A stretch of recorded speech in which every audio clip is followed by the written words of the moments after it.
এক কুলাঙ্গার নাস্তিক রাখাল রাহা আর ইডেন কলেজের প্রফেসর গালেব, এই দুই কুলাঙ্গার আত্মস্বীকৃত নাস্তিক রমজানের দুই একদিন আগে, এক সপ্তাহ আগে, রমজান শুরুর এক সপ্তাহ আগে আল্লাহ তার হাবিব মুহাম্মদ সাল্লাল্লাহু আলাইহি ওয়াসাল্লামের আরশচুম্বী সম্মান মর্যাদার বিরুদ্ধে বক্তব্য দিয়েছিল। আমরা মাঠে নেমেছিলাম। প্রবল আন্দোলনে আমাদের কাছে সরকার নত হয়ে একটাকে বিদেশ পাঠিয়েছে, আরেকটাকে জেলে ভরছে। এখন দুটোকেই মুক্তি দেবার ব্যবস্থা হচ্ছে। গতকাল মামলা দেওয়া হয়েছে তাদের বিরুদ্ধে, মামলাটা উচ্চ আদালত খারিজ করে দিচ্ছে।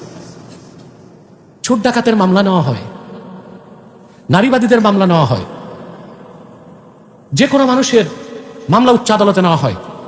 অথচ এই দুই কুলাঙ্গার নাস্তিক আল্লাহ তার হাবিব মুহাম্মদ সাল্লাল্লাহু আলাইহি সাল্লামের আরশচুম্বী সম্মান মর্যাদার বিরুদ্ধে কথা বলে 14 কোটি মুসলমানের হৃদয়ে রক্তের ক্ষরণ সৃষ্টি করলো। যে মুসলমানের টাকায় আদালত চলে, বিচারপতির বেতন হয়, সেই আদালতে সেই নাস্তিকদের মামলা খারিজ করে তাদেরকে মুক্তি দেওয়া হচ্ছে।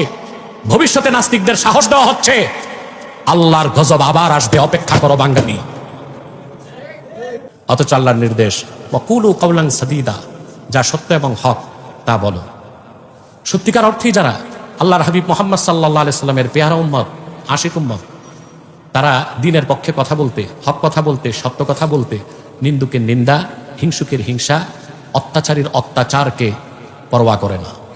তারা কখনো দেখে না তাদের প্রতিপক্ষ হাতি নাকি মাসি। যা সত্য তা তারা বলবে। আল্লাহর হাবিব সাল্লাল্লাহু আলাইহি সাল্লামের সুমহান সাহাবীগণ এই শিক্ষাই আমাদেরকে দিয়ে গেছে।